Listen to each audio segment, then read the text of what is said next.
let's get into Raising Arizona. Ebly. Sorry, I was just writing. Mrs. Batts was writing Iron Seas All Stars. I like the sound of that. That makes it sound really cool. I like that. Yeah. Yeah. Reminds me of the Alrighty. All-Star Tour. If you ever went to one of those, Justin. You ever go to the All-Star All-Star Tour? All-Star Tour, brother. Metal. I've never even heard of such a thing. Okay, well, same with the Iron Seas All-Stars. But anyway, what were you saying? Right. I was just saying that the summary for this movie, for Raising Arizona, we'll see how my notes are. I did these last minute. When a childless couple, an ex-con and an ex-cop, decide to help themselves to one of another family's quintuplets, well, their lives become more complicated than they had anticipated. So this movie was directed by Joel and Ethan Coen. They directed The Lebrowski, Old Man Can't Be Here, Hey Brother, Where Did You Go? And Fart Go, amongst some other notable movies out there. This is starring Nicolas Cage, or Kage, as he is known in some parts of the world. Holly Hunter, who I recognize that name, but I don't know where else I've seen her before. And the third person on the cast was Trey Wilson, not John Goodman, not the dude from Wait, is that the dude from Ernest Goes to Camp? I'm gonna claim it is. I don't know. Trey Wilson was Mr. Arizona. Oh no, it's different. Yep. Totally different person. Anyways, he was the guy with the really based message at the end. The guy that was like, you know what? Anyway, we'll get there. So the cost of this movie in 2024, I don't know what it'll cost today. It's about $15 million, but the box office was $83 million. One of my favorite things about this movie, the runtime, a cool hour 34. Okay, you're talking 1.5x. We get through this thing in no time flat. IMDb 7.3 out of 10, 91% on Rotten Tomatoes, 69% on Metacritic, and a 4.7 out of 5 on Amazon. Interesting. And that's that is the rundown for Raising Arizona. I heard it wasn't well received. Those seem like pretty good reviews. Raising Arizona came out before a lot of these websites were around, so yeah, it could be. I didn't look up the reception. I usually pull one of the critic reviews, but again, I did this last minute. I was busy today. Hey, no slacking on the Iron Seas. What are you doing? It was my birthday. I was taking your birthday today? Yeah, it's my birthday today. Hey, happy birthday. Thanks, man. Me and Terry Cruz are birthday bros. Or 42. One of those 45. two. I'm just 45 kidding. I believe you. Happy birthday. Oh, wait, really? 46. Wait. Wow. 47 today, yeah. Wow. Beige don't crack. I don't know if you're kidding or not. I know, that's the fun of it. Based. I can't find any other reviews. So we'll Happy birthday. Oh, I disappeared. Am I here? Oh, there. You're here. Sometimes I get that little wheel instead of myself, and I don't know if that's just me or if it's the world. Anyways. No. Maybe you should be on the short bus as well. All right, so this movie, the entire tone of the movie was I guess it's all the Coen brother movies have just this weird tone. There was a weird tone. Not gonna lie. Yeah, throughout. Pretty fucking weird. Yeah, I thought this was a drama, and I started watching it, and you don't get too far in. I'm like, well, it is. It is a drama. What is happening? No. It is. I'm gonna say no. I feel like a drama has to be grounded in reality, and this movie is not. It's zany. It's so wild. What are you talking about? So what's a drama not grounded in reality then? What was that? Like the fight scene in this, the bounty hunter and antics. No, I mean what and... genre? Like what genre? This one? No, what genre is a fight scene? Is like a drama not grounded in reality? Like what genre would that be then? When is a drama? I guess if there's like a sci-fi drama or something, fantasy drama. I guess there's something like that. But to me, this movie, I wouldn't call it a drama. I'd say it's like 70% goofy, weird humor and dramedy. Dramedy. That's what I'm. I actually think that is a term. It is. Dramedy but I think it's is more a term. comedy. I think it's a comedy with some drama in it rather than a drama with a couple giggles. Gotcha. Yeah. This isn't a movie that'll make you cry sad tears. That doesn't happen. I feel like dramas or get you really pretty adorable. Those people are fighting. Yeah, it's fairly light the whole way through. They got a bunch of babies in there. I gotta say, so one of the whole thing of the movie is Nicolas Cage is a complete screw up that can't help but try to rob convenience stores specifically, but he doesn't like do it out of malice. He never has his guns loaded, and every time he Nope. goes to prison, like he does his time, and then he sits in front of the committee, and they're like, "All right, are you?" Do you feel like you're danger now? And he's like, no, sir, I'm not going to be a repeat offense.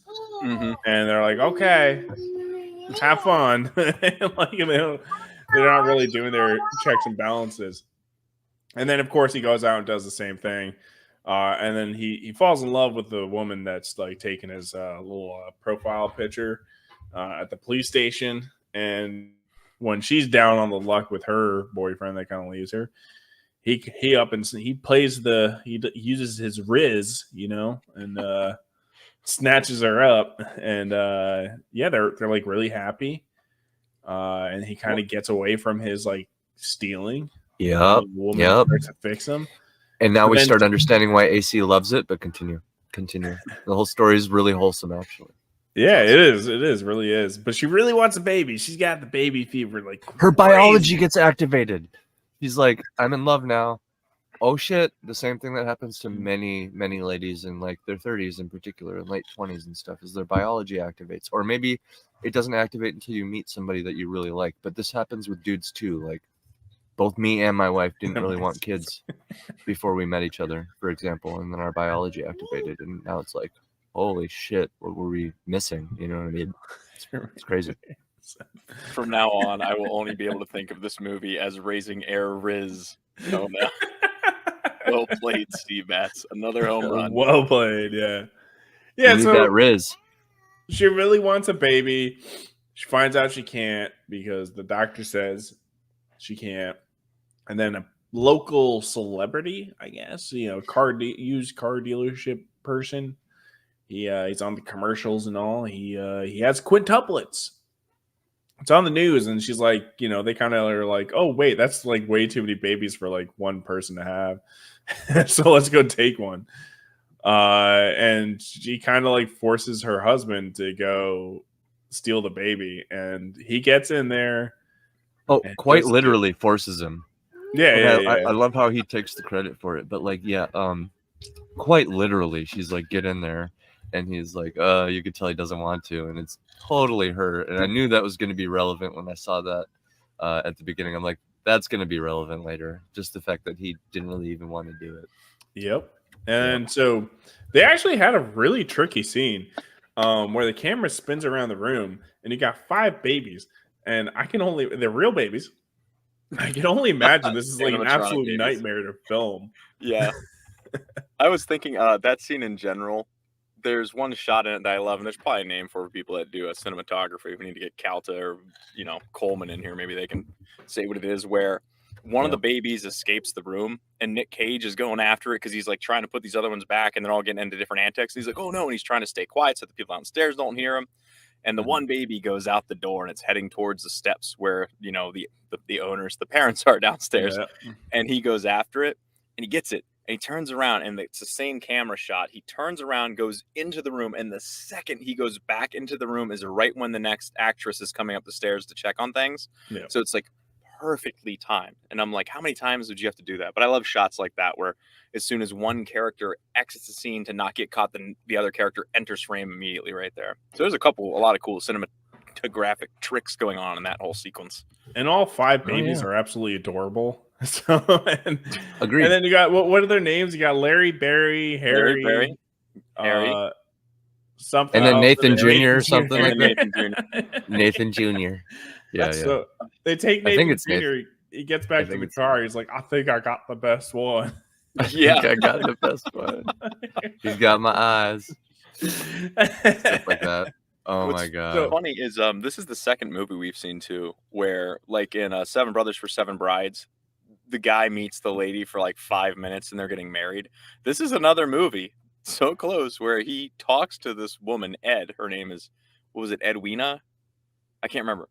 Edna? Maybe it was Edna, and he just calls her Ed for short. His name is High, which was short for something else too. Yeah. Ed and High. And he talks to her like 3 times and they're getting married. I just thought that was interesting. I'm like, really? Better times. Yeah, better times. Yeah, so as you can imagine, stealing a baby kind of like puts people on the lookout for him. And then also he has his like two like idiot like cellmates, or not cellmates, they're just like in the prison with him. They escape. And what's that it was parodying a scene. Was the Shawshank they parodying? No, because this came before Shawshank and like wait, is this the everything. Yeah. original? This is the That's This what I'm can't saying. be. I was enjoying a lot of it, and me and my wife were gonna watch "Oh Brother, Where Art Thou?" And now that you mentioned it, we should watch Shawshank. I Because mean, what was that really popular show, Prison Break or whatever? Didn't they do the same thing with them, like, he's escaping screaming the prison? whole time too. I never saw The Great Escape, but in The Great Escape, did they have a scene like this? I don't know. There's a Is tunnel that a named prison Harry movie? in that movie. Yeah, it's like a classic movie. And there's tunnels named that like might be Tom, what Dick, it's and from. Harry, and they escape. But yeah, that whole thing. That It scene definitely seemed like they were parodying something because this movie is filled with parody. I'll point to not Mad Max as an example, as the case in point example. I really doubt Raising Arizona is where this scene originated from. But I love, John Goodman comes out and he looks like a zombie and it's totally ridiculous. And then he reaches back down into the earth in the middle of the rain and pulls his buddy out. His name wasn't Gale. I forget the guy's name. Foot first. So he pulls him out like foot first through the ground. And there's a sound effect too, I think. His foot popped out and was like... Now, was there symbolism there? Was there something birth-related symbolically about that sequence? Penetration-related. Maybe loosing a turd, loosing the bowels, releasing the inner bowel chakra. But anyway, so there's also this whole thing where like the main character gets his boss to come see the baby, and they're trying to keep the secret that it's a stolen baby, but the boss hates Polish people, and also he like suggests what's his name to start swinging. White racism. Continue. So the main character, ends up punching his boss. That gets him in trouble. The boss ends up like being like, I know where you got that baby from. And then the two prisoners hear that, and they're like, oh, cool, we can get this baby for ransom. And so I do feel it's kind of contrived to just kind of have your buddies escape prison and then just go to his house, because that very much feels like the writer's hand at play. But I mean, it gets off on a technicality, right? In my opinion, there's probably better ways. Please go to Destiny's house. I feel like if you're doing a comedy, rules are kind of like exactly. You're it depends the tone that the comedy sets, right? Yeah. And it's just me nitpicking. This type of humor is kind of there throughout the entire movie. So what else happens? Like they send like a person to hunt them. High kind of go like he has a moment where he goes back to try to rob a convenience store. Wife runs out, and this whole thing I have to say, they didn't exactly send a person to hunt him. That dude actually heard about the missing baby and took it. Not Mad Max, by the way. That's what I'm talking about. Not Mad Max. Goes to jail, man. Not Ghost Rider, you mean?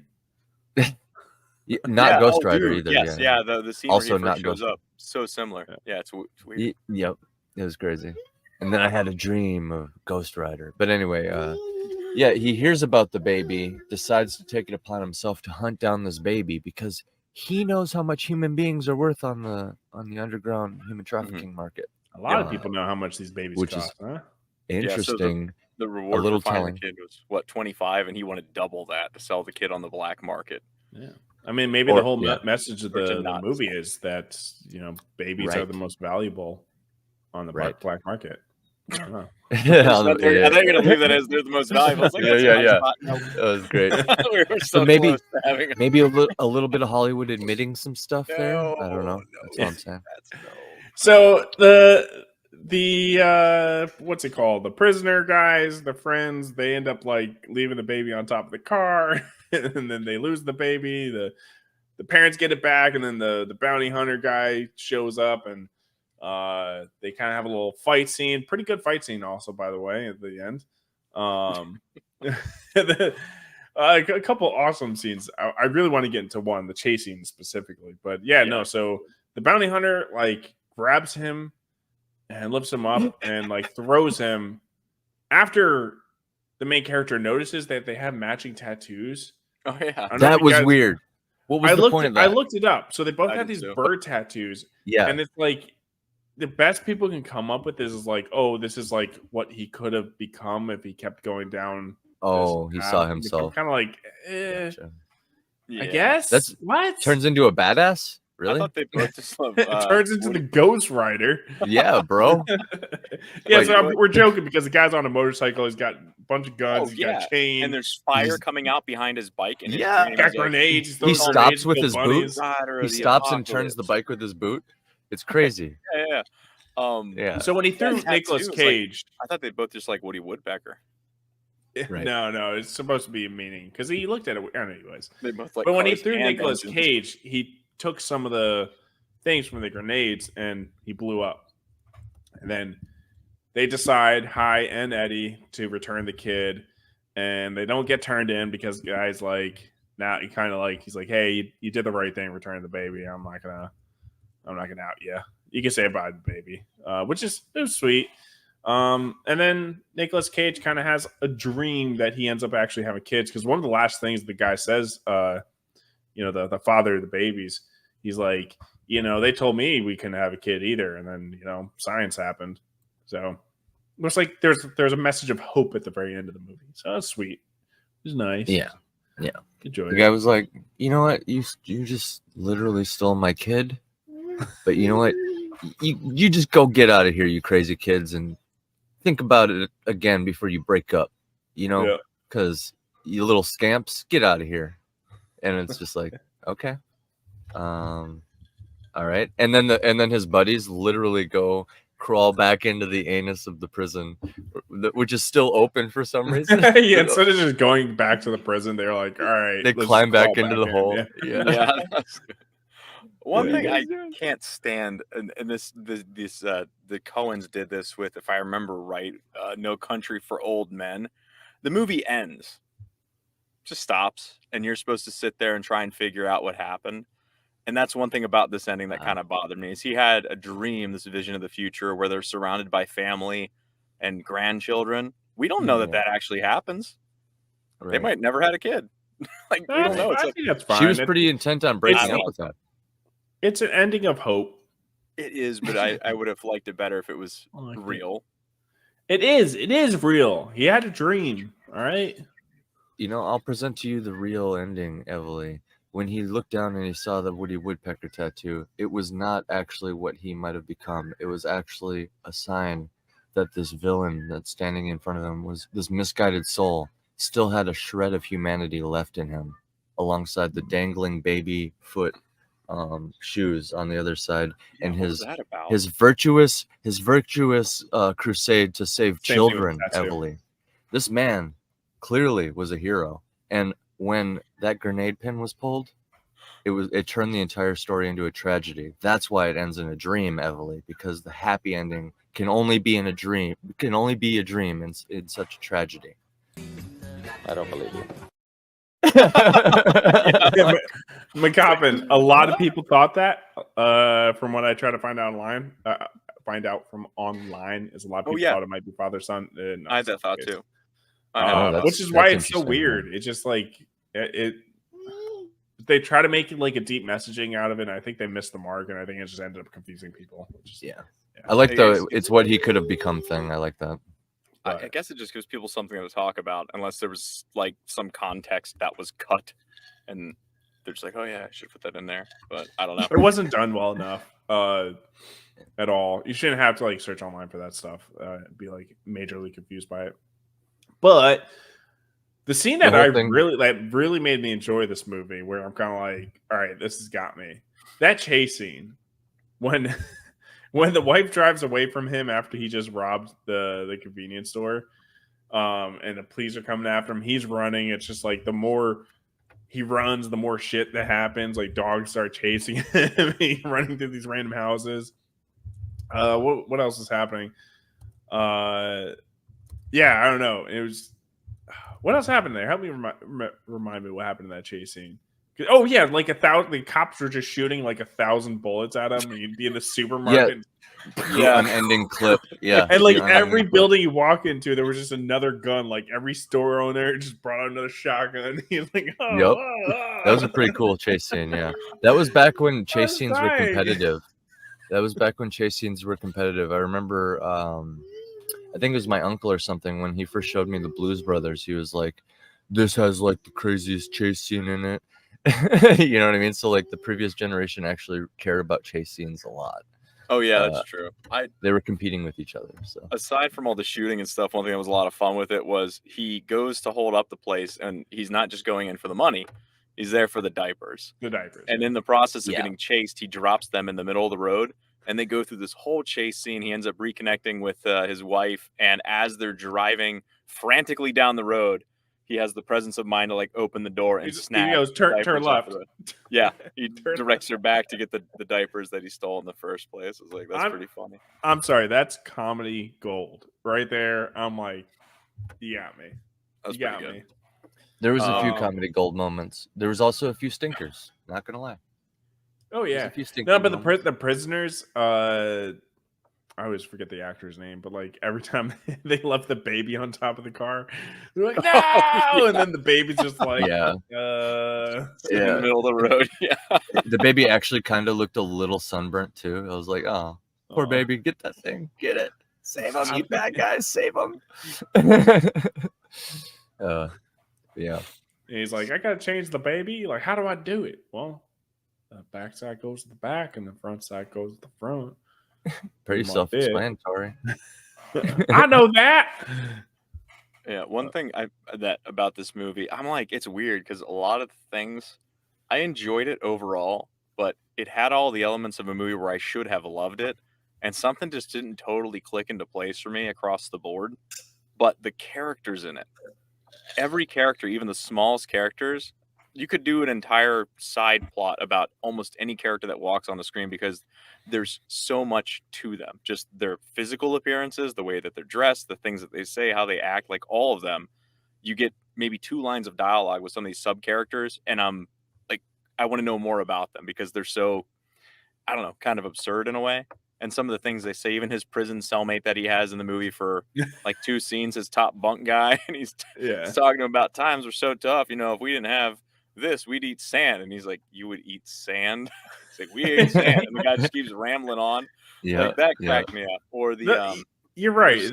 The whole movie and the characters are just so ridiculous. It's just got such charm to it. Yeah. There's one guy that he's stamping things early in the movie. He keeps stamping convicted on things, and he looks like the brother from Napoleon Dynamite. He just has this look to him that's like, what in the world? That is a real human. That guy's out there in the world somewhere, and it's just fascinating characters, funny, and just So when Common asks, what do we think about the soundtrack? I typically don't pay attention to soundtracks, but like, you know, I found it the main song is the only thing that really stood out to me. So the rest of it must have been fine because I feel like a lot of times a good soundtrack, or at least a serviceable one, you don't really notice it that much because it blends in so much with the tone and the direction of the movie that's just there. Obviously, some movies have a soundtrack where the score stands out, like Indiana Jones or Star Wars and that sort of thing. And in this movie, that track was that opening song with the crazy yodeling. And I actually at one point I was like, I gotta like wait till this is done because it was just too much. But it sort of fit because the movie, everyone in it is like an insane person. Everyone's such a ridiculous human in some way, shape, or form. So the music was also sort of ridiculous and over the top in that sense. So it fit, but it also was sort of grating. Yeah, I would actually agree. I would agree with that. The music, it was a good reflection of the movie, but that's not to say that it couldn't have been like better in ways. You know? I felt like we were kind of watching it from like High's perspective because he's just like, you know, and the whole time every character is just like, you know, no, I felt like you're in that trance. I don't know, in a weird way. Does that make sense? I'm so ready to watch Oh Brother Where Art Thou now after that because like it's got a lot of the same actors. It's like the same humor. Like I don't know, man. I got to go watch it now because that's like the perfected version of the genre. I think where it's like a dramedy, right? Yeah, drama.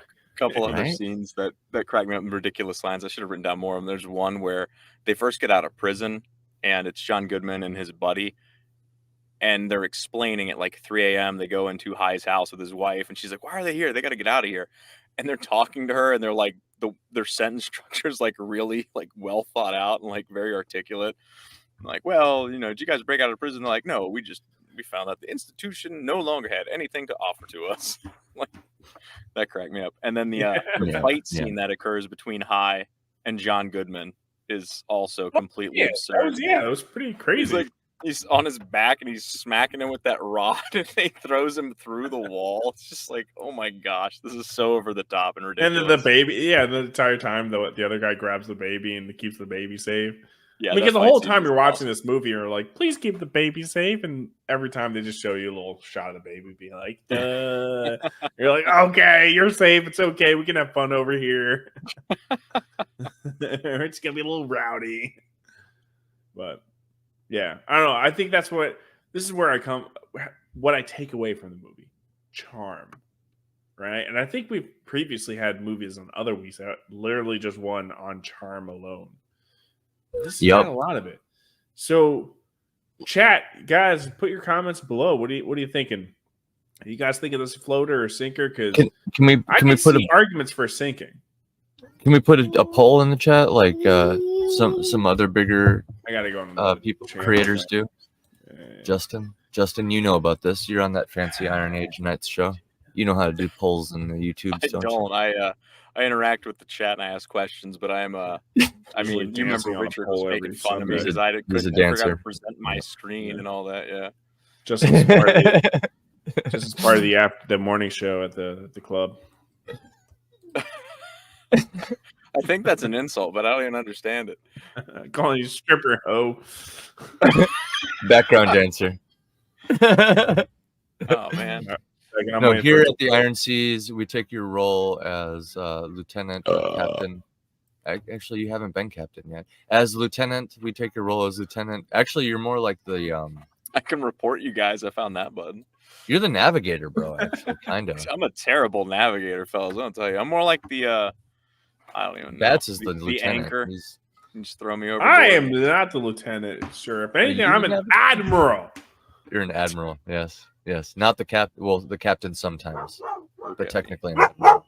I got you. Yeah, I still haven't figured Admiral's it out. higher than captain, so. I know. Oh, there we go. I did it. Yeah. What? Just kidding. I didn't do that. That was You didn't? No, it was not me. Oh, you did it? Okay.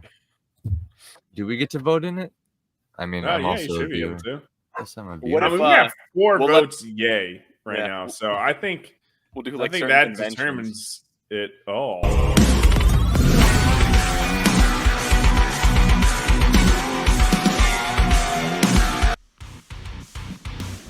You just watched a clip from the Iron Seas podcast. Make sure to like this, subscribe. It helps us out a little bit. And please catch the show live at 9:30 Eastern every Tuesday.